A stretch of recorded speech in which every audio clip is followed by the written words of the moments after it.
এই দুই দৃশ্যের ব্যবধান 7 বছর 5 মাস 23 দিনের। লন্ডনের হিথ্রো আন্তর্জাতিক বিমানবন্দরে সেদিন নেতাকর্মীদের ভিড় না থাকলেও এবার কমতি ছিল না আয়োজনের। এবারও বড় ছেলে তারেক রহমান ছিলেন, তবে বিমানবন্দরের বাইরে ছিলেন হাজারো নেতাকর্মী।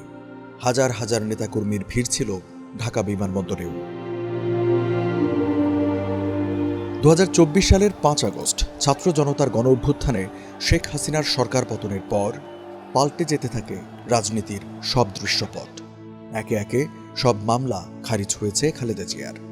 তেমনি ফিরে পেয়েছেন আকাশচুম্বী জনপ্রিয়তা।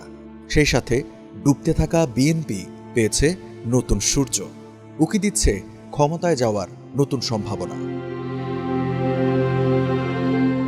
2018 সালে একটি মামলায় দণ্ডিত হয়ে কারাগারে যাওয়ার পর অসুস্থতা বাড়ে বিএনপি চেয়ারপারসনের। এরপর 2020 সালে বিশেষ শর্তে পেরোলে মুক্তি দেওয়া হয় তাকে। তবে তখন থেকেই নিজ বাড়িতে ছিলেন নির্বাসনে।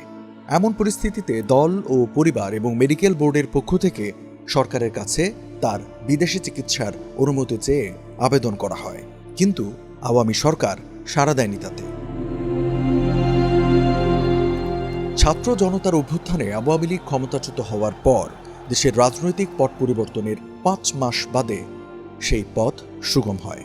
চিকিৎসার জন্য অবশেষে যাত্রা হলো লন্ডনে।